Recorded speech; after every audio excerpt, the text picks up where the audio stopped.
Rajasthan police के जवानों ने होली नहीं खेली और होली जैसे पावन पर्व का बहिष्कार इस बार अगर चाहते थे हड़ताल करके दूसरा रूप भी धारण कर सकते थे, लेकिन उन्होंने सांकेतिक ये मैसेज दिया कि पुलिस भी हड़ताल कर सकती है। ये मैसेज है उनका। और दूसरी तरफ इनके अधिकारियों ने होली खेली, वो भी गलत है। अधिकारियों को भी, सिपाहियों का, पुलिस के हेड कांस्टेबल, इस तरह के जिन लोगों ने, तीसरी पार्टी राजस्थान में सर्वाइव नहीं कर पाई। यहाँ एक बार कांग्रेस, एक बार बीजेपी। बताइए दिल्ली के अंदर जिस तरह मीडिया ने वो आंदोलन जो अन्ना हजारे का चला, उसमें केजरीवाल आए और उसके बाद मीडिया का सबसे बड़ी बन सकती है तीसरे मोर्चे की। मीडिया भी खुल के अगर आ जाए तो निश्चित रूप से तीसरे मोर्चे की सरकार बनने के लिए लोग तैयार है राजस्थान के अंदर। ये हजारों लाखों जो लोग साथ देख रहे हो ना, ये ऐसे ही नहीं है।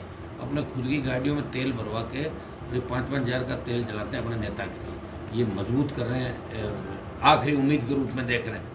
आज ऐसा ही भर्ती की जो स्थिति है, आप बताइए कि यही भजन लाल जी और इनकी बीजेपी के लोग कह रहे थे कि हम आरपीएससी को भंग करा देंगे, हम सारे पेपर जो लीक हुए हैं, जैसे ही सरकार बनी पहले कैबिनेट के अंदर ही होगा। तो पूरी भारतीय जनता पार्टी के नेता कहाँ चलेंगे? मैं उनसे पूछना चाहता हूँ, भजन लाल जी आप बताएंगे, आप अपना टाइम पास करें। सही बात है, आप अपना टाइम पास करें, क्योंकि आपको जीवन में इससे बड़ा मौका नहीं मिल सकता। आपने सोचा भी नहीं होगा कि आप मुख्यमंत्री बनोगे, वो पद आपको मिल गया। उनके लिए जीवन में इससे ज़्यादा खुशी नहीं हो सकती। इसलिए वो उस बात को अभी तक तो उनको महसूस ही नहीं हो रहा कि सीएम है। पहले तो अपने आप में महसूस करें, हो सकता है 2-3 महीने और लग सकते हैं महसूस करें, धीरे धीरे महसूस करें। उसके बाद जो जो कमिटमेंट सरकार ने किए, जो इनके गृह मंत्री ने किए यहाँ आके, जो प्रधानमंत्री ने किए नरेंद्र मोदी जी ने, और यहाँ आके जो बात करी राजस्थान के अंदर चुनाव के समय, तो मैं उनको याद दिलाना चाहता हूँ एसआई भर्ती को रद्द करें, कोर्ट कचहरी के चक्कर में इसको नहीं डालें। और इसके अंदर राजस्थान सरकार के एक मंत्री के, मुख्यमंत्री कार्यालय के आसपास के 2-3 आईएएस अधिकारियों के, जिनकी महिला मित्र लड़कियां जो उनके सर्किल में उनकी फ्रेंड है वो एसआई बन गई, उनको बचाने के लिए कि बड़ा बवाल नहीं हो जाए, इसलिए एसआई भर्ती को रद्द नहीं करें। वो सारे चैट और जो बातें हुई है पूछताछ नोट में, वो आजकल के अंदर वो खुलासा सारा हो जाएगा। उसका मैंने पहले भी ट्वीट किया था कि महिला मित्रों को बचाने के लिए सरकार के मंत्री और सीएमओ का अधिकारी महिला मित्रों को बचाने के लिए उनके डर के आगे एसआई भर्ती रद्द नहीं होगी। एसआई भर्ती के साथ साथ तमाम, आप देखिए एसओजी जो जांच कर रही है, तमाम पीछे की जो भर्तियां 18 से लेके 23 तक, 18 से 13 तक, हर भर्ती में कोई न कोई पकड़ा जा रहा है। कोई पीटीआई पकड़ा जा रहा है, तो कोई आंगनबाड़ी इसका पकड़ा जा रहा है, आपका जो महिला सुपरवाइजर, कोई आपका हेल्पर वाले में पकड़ा जा रहा है, तो कहीं न कहीं पकड़ा जा रहा है। 200 की भर्ती में 100 पकड़े जाते हैं और उसके बाद भी अपन मान लें कि भाई भर्ती रद्द नहीं हो। कोर्ट कचहरी में स्टे दे देती है, नौकरी लगे साहब में उनको स्टे कर दो। वो कोर्ट से भी अपील करेंगे कि जो फर्जीवाड़े में पकड़ा जाता है उसको स्टे नहीं करें, ऐसे लोगों को घर बिठाएं। और कोर्ट को भी अधिकार, कोर्ट भी भर्ती रद्द कर सकता नहीं किया, कोर्ट ने सरकार पाले में डाल दिया और सरकार ने कोर्ट के पाले में डाल दिया। इसको लेकर मैंने लोकसभा के अंदर भी मामला उठाया, मैं आजकल में लोकसभा में उठाऊंगा और इसको लेकर आरजेडी पार्टी 2-3-4 दिन के अंदर राजधानी से बड़ा आंदोलन करेगी। एसआई भर्ती को रद्द करवाने का जो हमारा कमिटमेंट है, हम पूरा प्रयास करेंगे और एसआई भर्ती को रद्द करेंगे। तमाम उन भर्तियों का, आरपीएससी को भंग कराने के साथ तमाम उन भर्तियों का और तमाम उन कमिटमेंट जो बीजेपी ने पहले किए थे उनको याद दिलाएं करवाएंगे। नौजवानों का रोजगार का मामला, एक मैं मांग करूंगा, बिजली पर चर्चा सरकार करे, 19-20-21 को जो भी इनका शेड्यूल होगा, बिजली के अंदर भी एमनेस्टी योजना लाए। जिस तरह कर्ज माफी के लिए बैंक लाती है, कर्ज के लिए आप करते हो कि भाई एक मुश्त जमा कराओ और ब्याज मूलधन सब समाप्त। एक मुश्त बैंकों की भी होती है एमनेस्टी, जगह जगह इन्होंने उद्योगपतियों को फायदा दिया, सबका कर्जा माफ किया।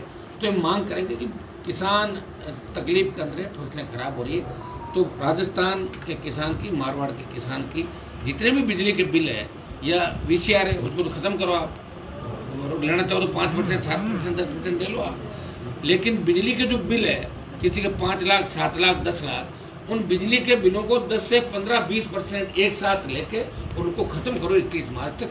ये मांग मैं राजस्थान की सरकार से करो। अगर सरकार कुछ करना चाहती है और टाइम पास करना चाहते हैं भजन लाल जी, तो करे, मना कौन करा?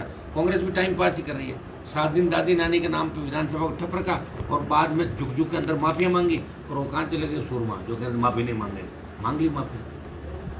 मैंने ये बयान भी दिया था कि मैं 1-1 साल विधानसभा निलंबित रहा, मैंने कहा माफी नहीं मांगूंगा।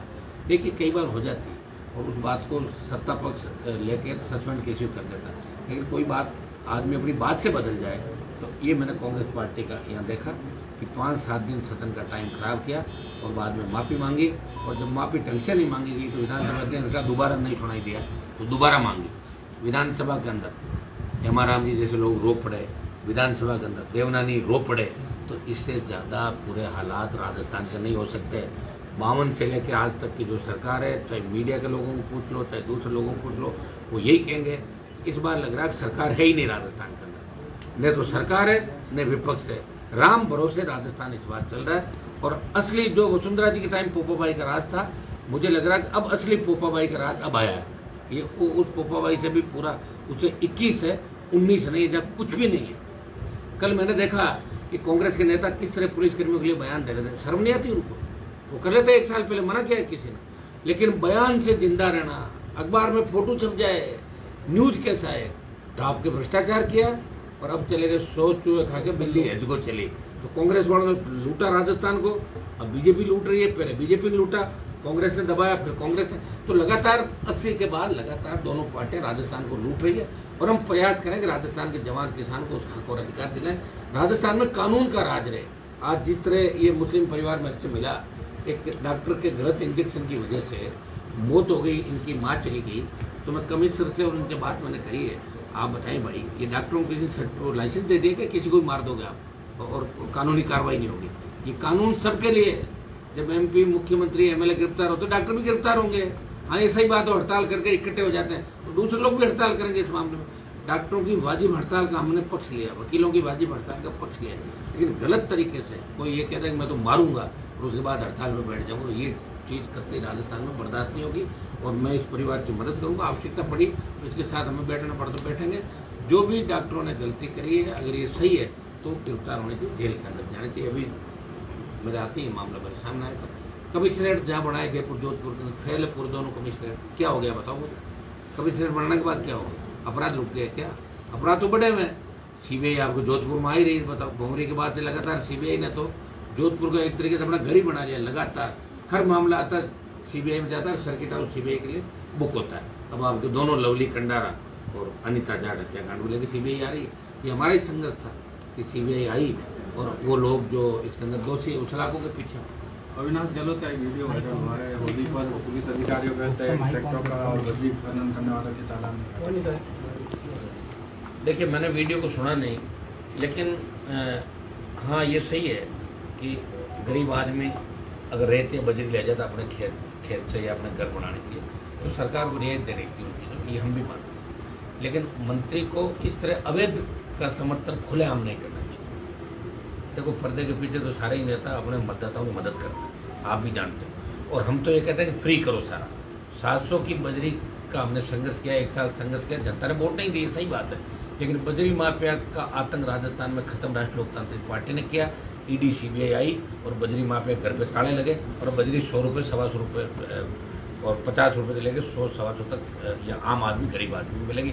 उस समय कौन आंदोलन कर रहा था? पूरा राजस्थान जानता है कि बजरी माफिया जिसके लिए लोग आंदोलन करते थे और 3 दिन बाद अपना मुंह बंद कर लेते थे, उससे पैसा टका खा जाते थे। काफी लंबे समय से लीज नहीं दी सरकार ने। मैं कह रहा हूँ दे रही सरकार, लीज भी दे रही है कई तरह का। अब आप देखिए, हमारा मकसद एक लीज भी दे और लीज के साथ साथ बजरी की दरें तय कर दे, 50 से 60, 70, 100, उससे ज्यादा नहीं। यही हमारी डिमांड थी।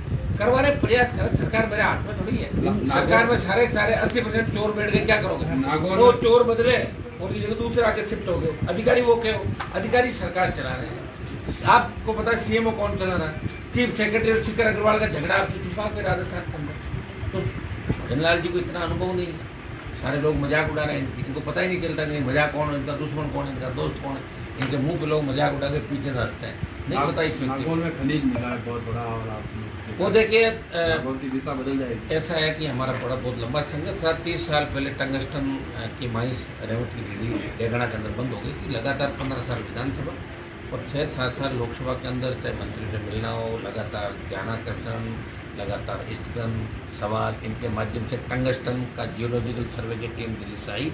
और जब टीम ने 2 बार 3 बार सर्वे किया, हमने बार कहा और सर्वे करो ढंग से, तो बड़ी टीमें आई और सर्वे करने के बाद हुआ कि यहाँ पे लिथियम और दूसरे जो खनिज है, इसके अंदर आपके परमाणु का जो रिएक्टर इसका बनता है, जिससे परमाणु ऊर्जा, परमाणु बम बनता है आपके, तो रिएक्टर के अंदर काम आने वाले खनिज भी 2-3 संख्या जिनकी खनिजों के, वो भी अथाह मात्रा के अंदर वहाँ पे है। और लिथियम इतनी मात्रा में कि हिंदुस्तान का 80% अकेला डेगाना पूर्ति कर देगा और कई सालों तक। तो ये बहुत बड़ी खुशी की बात है। बाड़मेर में तेल और डेगाना, नागौर में लिथियम, जोधपुर में निकल जाएगा, हम चाह रहे सोना निकल जाए यहाँ पे, बीकानेर। सुनिए, मैं हंसने की बात नहीं, क्योंकि हमारे नेताओं ने धोखा दिया।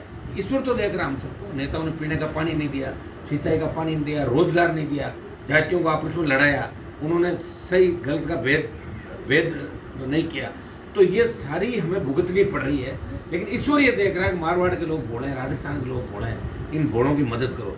तो कहीं तो लिथियम दे रहा है, कहीं तेल दे रहा है, कहीं सोना दे रहा है, कहीं चांदी दे रहा है। मुझे तो लग रहा है कि आने वाले समय के अंदर तमाम देश के खनिज संसाधन, सोना, चांदी, हीरे इस मारवाड़ और राजस्थान की धरती से निकले। जांच कराएंगे सब जगह, भेज रहे टीम, आप चिंता नहीं करें। आप आज बाड़मेर जा रहे हैं, क्या पंचायत चुनाव की तैयारी है? नहीं, पंचायत चुनाव का तो एक बार बात कर लेंगे। बाड़मेर से मेरा पुराना लगा है। बाड़मेर एक तरीके से राज्य लोकतांत्रिक पार्टी की राजधानी शुरुआत बाड़मेर से होगी। हर आंदोलन की शुरुआत बाड़मेर से होती है। बाड़मेर, जोधपुर, नागौर होते हुए फिर जयपुर की तरफ जाता है। तो बाड़मेर के अंदर हमारी पार्टी के नेता जरूर छोड़ के चले गए, लेकिन लोग उतने वो के वो संख्या के अंदर। तो एक बार होली मिलन समारोह, कोई पॉलिटिकल आज वहाँ पे नहीं है। बच्चों की इच्छा थी, मेरा नाम लिख दिया, मुझे जाना पड़ रहा है, मैं जाके कुछ मोटिवेशन उनको दूंगा। और पंचायत चुनाव को लेकर हम जल्दी, पहले तो हमारी टीम कार्यकारिणी हम घोषित करें आने वाले 15-20 दिन के अंदर।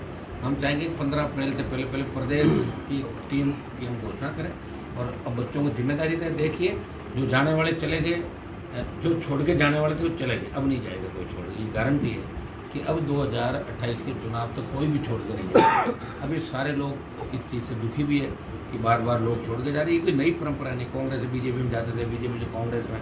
लेकिन हमें यह था कि हम जिन लोगों के साथ थे, जिनमें अंधा भरोसा करके चल रहे थे, हम बदलाव के लिए कर रहे थे, हम कुछ सत्ता के लिए संघर्ष नहीं कर रहे थे। हम आम आदमी को उसका हक और अधिकार दिलाना चाहते हैं। आज किसान कर्ज माफी की बात देश में कोई कर रहा है, प्रदेश में कोई कर रहा है। हनुमान बेनीवाल आरएलपी कर रही है। टोल मुक्त राजस्थान की बात करें तो आरएलपी कर रही है। अगर देश के अंदर अग्निवीर के खिलाफ लड़ाई एक व्यक्ति लड़ रहा है, हनुमान बेनीवाल लड़ रहा है, और राजस्थान को किसान आंदोलन में कूदा के और अपना सब कुछ समर्पण करके मोदी की सत्ता को ठोकर मार रहा है, वो राजस्थान का आपका भाई है। तो राजस्थान का सम्मान तो मैं देश में बढ़ा रहा हूँ, प्रयास कर रहा हूँ, मैं लोगों को लड़ना सिखा रहा हूँ और आपस में भाईचारा भी करवा रहा हूँ। जाट राजपूतों को एक जगह बिठा के, गुर्जर मीनों को एक जगह बिठा रहा हूँ, शिल्पकाट ब्राह्मणों को भी एक जगह बिठा रहा हूँ, सर्व समाज को कोशिश कर रहा हूँ।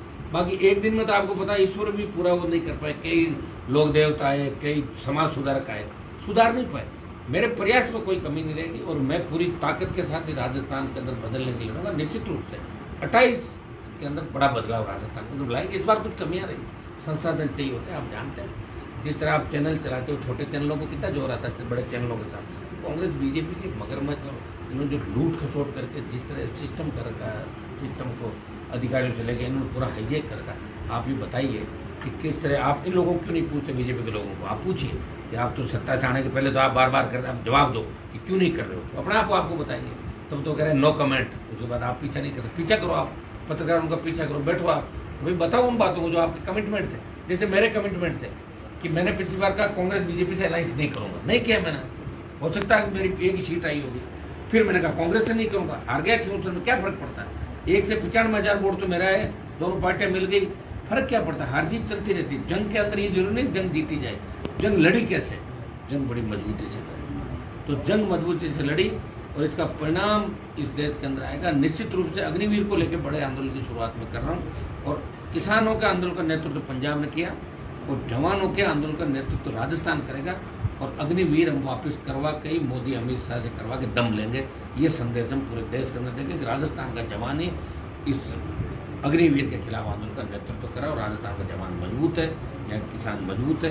ये संदेश हमें राजस्थान के अंदर देना। किरोड़ी मीणा जी को सर क्या कहेंगे? और डॉक्टर साहब मेरे साथ संघर्ष करते लंबे समय तक। मैंने तो उनको उस समय भी कहा मत जाओ आप, वो बीजेपी के लोगों के चक्कर के अंदर आके चले गए थे। अब उनकी नेचर है डॉक्टर साहब की, वो लड़े बिना रह नहीं सकते। जिस तरह मेरी नेचर है, मेरे को कहीं सरकार में बिठा दो, लड़ूंगा तो पक्का। सरकार में बिठा दो, मैं जब तक मेरे मन की नहीं होगी तो मैं लड़ लूंगा। और मन की जब ही होती है जब पूरी सरकार आती है। तो डॉक्टर साहब का एडजस्टमेंट मंत्री के रूप में हो नहीं सकता। इनको चाहे गृह मंत्री बनाते तो भी लड़ते, बड़ा महकमा देते तो भी लड़ते। हाँ, इनको मुख्यमंत्री बनाते थे बीजेपी तो ये थोड़े टाइम बाद लड़ते हैं, लड़ते तो पक्का। और मैं ये आपको बता, मैं तो साथ रहे, मुझे पता है कुछ कारण कमियां होगी, उस समय चले गए। और बड़े मजबूत व्यक्ति है, लड़ने वाले, संघर्ष करते हैं हर आदमी के लिए। आप पेपर लीक की घटनाएं हो चाहे रीट की हो, मिलकर लड़ाई लड़ रहे थे। आगे भी डॉक्टर साहब का स्वागत करते हैं, उनको नर्वस होने की जरूरत नहीं। उनको तो आना चाहिए राजस्थान को बचाने के लिए। अब आ जाना चाहिए, हम आज हो जाएंगे, डॉक्टर साहब आ जाए, जो पायलट का दम घुट रहा था वो भी आ जाए कांग्रेस में, अगर उनको नहीं दिख रहा फ्यूचर तो आ जाना चाहिए टाइम का। और फ्यूचर है तो करो, आप मना नहीं कर रहे किसी को। हम लड़ रहे हैं, हम लड़ेंगे, कोई आए या नहीं आए इससे कोई फर्क नहीं पड़ रहा। हमारी लड़ाई राजस्थान में जारी रहेगी, इस राजस्थान को बचाने। आप तो बाड़मेर जा रहे हो साहब, आप तो बाड़मेर जा रहे हो। राहुल गांधी वियतनाम जा रहा है मेडिटेशन के लिए। किस लिए जा रहे हैं? मेडिटेशन के लिए। हाँ तो वो जाते रहते हैं साल के। राजस्थान से भी किसी को जाना चाहिए आप जाएंगे ना, उनके साथ चले जाएंगे ना, बाड़मेर जोधपुर से कोई चले जाएंगे वियतनाम। घनी लोग जाने वाले, हमने तो कभी ये काम किया नहीं। वो बड़े लोग कर रहे हैं, उनके तो बाप दादाओं के नाम का उनको मिला ना, उनको कौन सा संघर्ष करना पड़ा। राहुल गांधी जी को तो उनके दादी का, पिताजी का सारा कुछ मिला हुआ है। नहीं, आप राजस्थान से किसको रिकमेंड कर रहे हो साथ में जाने के लिए? अपना आप चले जाएंगे, जिसको जाना। मैं क्यों रिकमेंड करूँगा? मैं तो किसी को रिकमेंड नहीं करूँगा। मैं तो इस आरएलपी को मजबूत करूँगा और एक दल को इस बार थर्ड डाल देंगे। हमारी कुछ कमियाँ रही, हमें खुद को पता क्या रही क्या नहीं। सबसे बड़ी कमी संसाधन की होती है। इस बार अपील करेंगे लोगों से कि सब लोग जुड़ो, राजस्थान को बदले। निश्चित रूप से राजस्थान में इस बार राजस्थान में नजर है देश की कि राजस्थान में बदलाव होना चाहिए। चुनाव राजस्थान में सबसे पहले, हरियाणा का चुनाव बाद में, दिल्ली का भी बाद में होगा। और राजस्थान के चुनाव पे पूरा देश करेगा कि राजस्थान पे हमें फतेह हासिल करनी, राजस्थान की सत्ता में कब्जा करना। ये प्रयास हमारा मजबूती के साथ रहेगा। आने वाले दिनों में हमें आप बड़े संघर्षों के रूप में, आप बड़ी रैलियां, बड़े आंदोलनों